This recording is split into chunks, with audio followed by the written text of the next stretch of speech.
Hello, I'm Dan. And I'm Amy. Welcome to the channel. We should start with an apology. We have had a lot of technical problems this weekend. Not wanting to have to delay our first video, we've had to use Plotagon to help out. It won't normally look like this. You will normally see us. At least it fixed the issue we were having of how to start a YouTube video.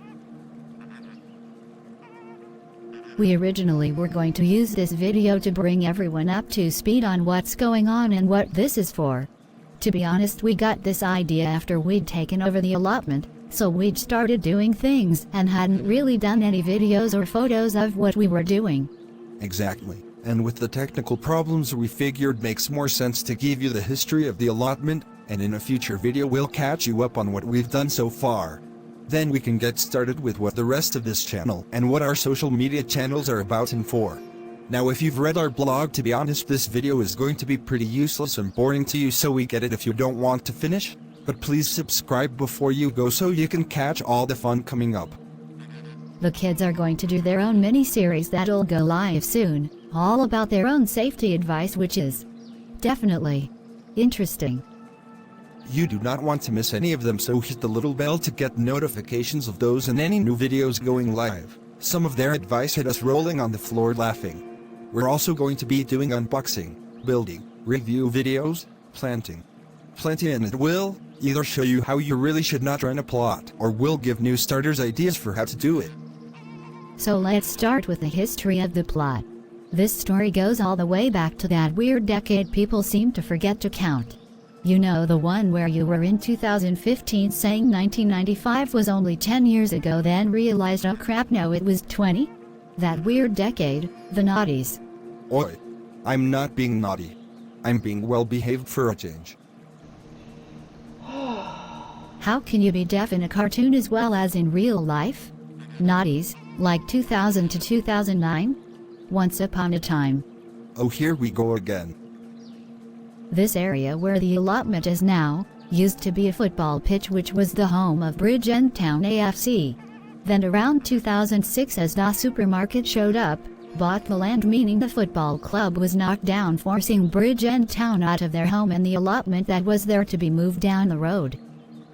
The allotment was opened April 2007. Now, I didn't live here at the time, but from what I've heard over the years, there was a lot of politics at play and a lot of differing views, to put it nicely. Some love it, some hated it, and people seemed to feel really put out. It really didn't seem to help with this particular allotment either, the fact that in the October after it opened there was some chemicals found in the soil, so allotment holders were already annoyed from what we can understand from old reports. I was here. There were certainly a few different camps. I can't speak for the allotment holder side as I didn't know any, but yeah, it's not worth reigniting any of the politics from back then. Old flames should stay old. Some people were completely oblivious to the arguments. Others stopped talking to family members because they worked in one of the two Tesco stores in the family were going to the competition. The reports we've been able to find, though, those allotment holders were really annoyed at how they were treated and basically just shifted about with next to no say in what was happening. Well, I bet they were even more pissed with what happened November 2008. I flaming would have been. Can you imagine the shock? This poor bloke is trying to walk around his allotment with a wheelbarrow of manure when all of a sudden, out of nowhere, he fell down a 6-foot hole that wasn't there 5 minutes before. Could have gotten 250 pounds if someone was filming. It got worse than that. The guy thankfully was alright, just some cuts and bruises, but when the council showed up to find out where the hell this hole came from, it turned out the limestone underneath had completely degraded and made a massive sinkhole. It's crazy.